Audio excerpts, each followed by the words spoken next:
Hello, I'm in my hotel room in Atlanta because I am here for FabTech 2022.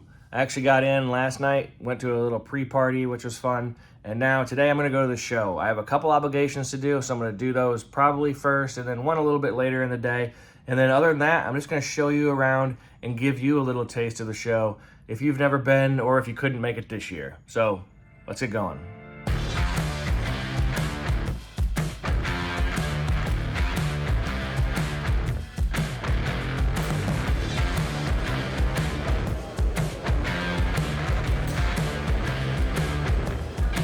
My first stop was on the Arc Junkies podcast, where I got to sit down and chat with Jason Becker. If you want to check out the episode, it's on all the podcasting platforms as well as YouTube. So Justin, what's up, man? How you enjoying FabTech? It's great. There's a lot of stuff here, a lot of cool stuff to see. I don't see really exciting so far. Yeah, it's a lot to take in. Almost immediately after that, I headed over to Fronius to check out their booth for the first time of the event. And then I also had a presentation on their dynamic TIG wire. If you don't know what that is, it's kind of like a cold wire, automatically fed wire that is smart, and it will automatically slow itself down or speed itself up depending on how you're welding.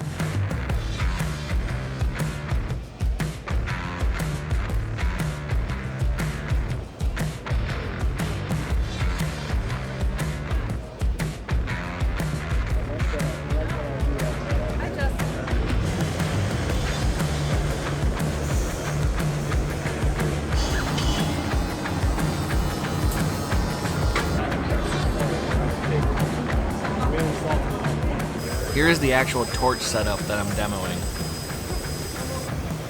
I'm Justin Voss. I make welding and fabrication videos on YouTube. If you don't know who I am, it doesn't really matter because Fronius is giving away a welder at the end of this, so you can come for that. I think you want to find somebody who's handing out raffle tickets, and then you have to be here, so it's only going to be like these people who win. Is anyone familiar with cold wire welding, like cold wire TIG, where it's fed? So pretty much cold wire TIG would be fed through like a spool gun, kind of like a MIG wire, and there's no current coming through the wire. It's just fed right to the torch. So this takes the place of your left hand. The dynamic wire comes into play where this will go down into the puddle, and then it senses like a closed circuit, and then it measures the resistance, and it'll actually feed the wire for you. So you don't have to adjust the wire speeds at all. It's just all automatic. So you're just holding the torch and feeding it. If you back up and your arc length actually gets longer, it'll catch up because it'll sense that and it'll feed more wire. If you get closer, it'll slow itself down. Whereas if you were just manually feeding this, you have to be figuring that out, or you'd probably just be screwing up the weld if you're moving too much. I'm going to do it on these plates right here, and then maybe we'll do it on the tube here. The tube, I've never walked the cup, so we can see how easy or easy it isn't. So on the Fronius torch, the trigger is initiated right here. There's no foot pedal on this yet, and then the amperage is set over here. So I'm just gonna line it up and hit the trigger. So it starts feeding the wire automatically, and I can even back up a little bit and try and make little beads. So this half, there was already another weld there, and I just went straight over it. Pretty much the same speed, and it automatically slowed down the wire because it realized it was hitting something sooner. And it's pretty consistent, like you can't even really see there's another weld there. So now you have the positioner speed, and you would normally have the wire speed to worry about. But in this case, you don't really have to worry about that wire speed. You just have to worry about how fast you're walking it, and then how fast the positioner is spinning.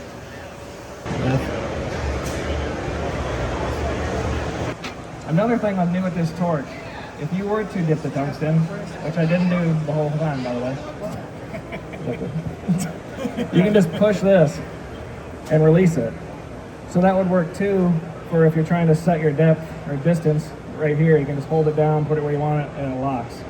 So if you dip your tungsten, you can just pull it out, put a new one in. You know, you don't have to unscrew all your consumables and make sure everything's nice and tight. It just releases real easy like that.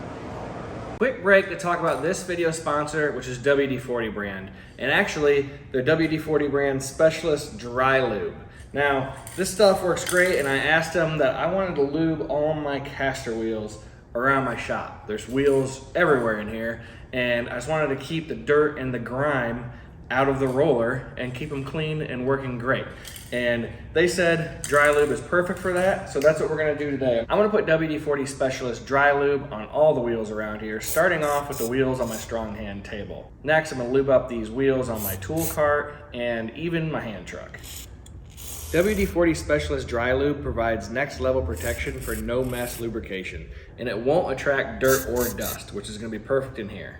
It's great for on blades or bits or doors or window tracks or slides, rollers, hinges, conveyor belts, power tools, in equipment. It's even safe to use on wood, paper, fabric, leather, metal, and most plastics. So thank you again to WD-40 brand for sponsoring this video, and you can find their Specialist Dry Lube by clicking the link down below. The rest of this video, I'm just gonna kind of show you around FabTech, starting off here with the Strong Hand Tools booth. Strong Hand Tools is another big supporter of the channel. Always wanted a fixture table, never knew exactly what to get, and these guys have all the crazy tooling. This is one of their cool tool carts. It's kind of an all-in-one storage and workspace kind of unit, super cool. Love their stuff. Here's a flame retardant suit that I would never need, and then I'm gonna head over to the Everlast booth and see who I can find. Oh, what's this? I'm here to see the world famous Dusty James. Oh my gosh, I'm shaking Justin Voss's hand right now. This is Outlaw Leather's booth. I see them a lot on Instagram. They make some really cool leather welding hoods. It's not something that I would use because I use a lot of auto darkening stuff. I think this is a lot of stick welding related, heavy spark kind of welding hoods, but they're super cool. Over here we have Michael Fierick of Fierick Cups. He makes all the cool welding cups and different accessories for TIG welding. He even made this giant display for his tungsten, which was pretty cool. He said he made it right before the show. This is FabTech. They make cutting torches and all kinds of stuff to do with that. Not a lot of stuff that I use, but some cool people over here. So I wanted to stop and check out their booth. And they also had this really cool art piece that was built on display. Usually they have something cool set up. Like a couple years ago, they had the big FabTech torch throne that they built and brought. Here's Hypertherm's booth. They're the machine I have set up on my fast cut CNC table. Works awesome. Really high quality plasma cutters. I just thought this heavy duty door and desk setup looked really cool. Here's CK's booth. They make a lot of people's favorite TIG torches and other welding accessories, but their TIG torches and their swivel head is kind of one of my favorites. You can swivel the head around and it doesn't really break because it's more of a joint instead of like a flex head. This is Sean. He's one of the Fronius lab technicians. He works up at headquarters on the American side, and he's actually the one who kind of showed me the dynamic wire and how everything worked before we did this presentation. And you can see him trying out the Defiant metal gloves, and so far I think he enjoys them. Now, if you ever make it to FabTech, you're going to realize one thing, and that's robots are everywhere. So they could be small little robots like this doing monotonous tasks, to gigantic robots doing God knows what, to robots painting.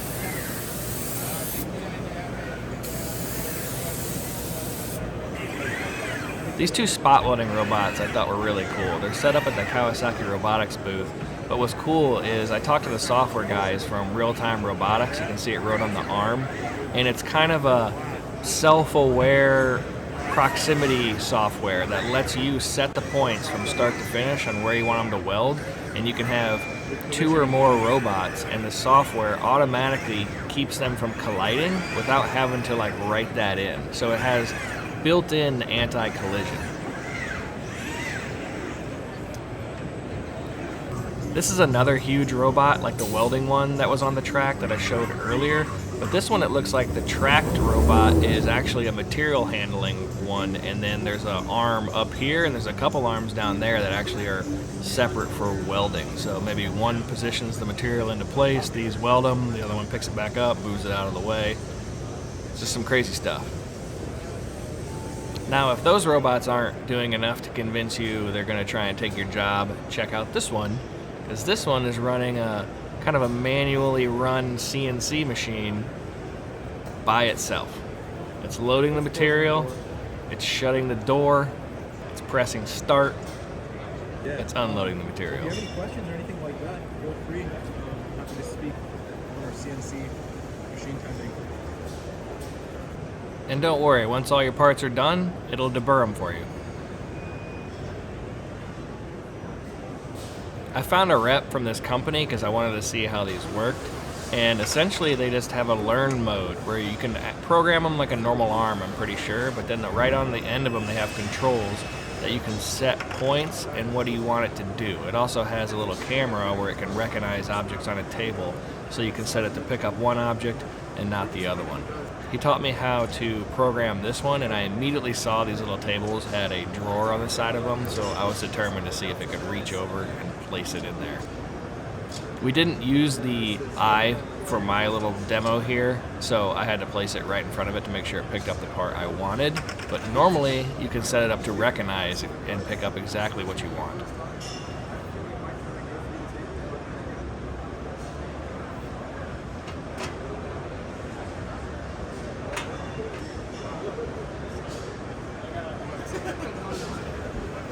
This is something I've been interested in a while, is a screw type air compressor, because they are so much quieter than a piston type like what I have, and it would work really good for, I don't know, making YouTube videos. And like this one here is running. I could hear it when I'm standing right next to it, but you can see it's like right along with just the ambient noise of the show. It's super quiet compared to a piston machine. The only downside is, well, the cost, and they do have more maintenance. But I'm looking into them. I did finally make it into one of the other halls where a lot of the other big equipment is. Here's a huge tubing roller. I mean, it's not that huge, but it's big for me. Heavy duty. Could do some serious rolling in that machine. Here's a gigantic press brake. Another cool machine. Here is one of the new cup chassis. If you want to see what it looks like, here it is. These started off as being all hand MIG welded, but I'm pretty sure now they're getting into a lot of robotics even for these. And like I've mentioned in other videos, this new car, all this is bought from NASCAR. So NASCAR has a chassis supplier. They make all of the cup chassis for the entire NASCAR Cup Series, and you buy them from them. All the suspension bolts on to these plates in the back, and the front and rear clips are removable in theory, so you can replace just the clip, but I don't know. There are CNC plasma tables all over this show, but I love my table from Fast Cut, so I didn't really look too much at those, but this one was huge. So I had to show you guys. I mean, look at this thing. I don't even know how big it is. It's probably 10 foot by 40 foot, something like that, maybe. Huge. And the rest of this is pretty much just me looking at stuff that I wish I could afford. This company I saw for the first time in 2019. They make a lot of big, heavy equipment, a lot of press brakes, big, heavy shears. Obviously, this slip roller right here that you can make, I don't know, brewing barrels. If you wanted to make your own brewery, actually make it by hand. This huge saw, obviously you can cut some serious material in this thing. Now right next to them was the Do-All booth. I've seen Do-All around quite a bit. A lot of race teams have their vertical bandsaws, so I'm pretty familiar with them, but they also make horizontal and all different kinds of equipment. This one right here is pushing some kind of a big blade disc into solid work and cutting these pucks off of a solid piece of round. Okay. I wanted to walk a little bit more into this hall before I had to go, and I saw the Mitsubishi laser booth. It looked like a pretty big booth. I could hear a lot of stuff going on in there. So I wanted to go in and check it out, and turns out the reason there was so much activity in there is they had an open bar. So look at that. Get a drink, buy yourself a laser cutter.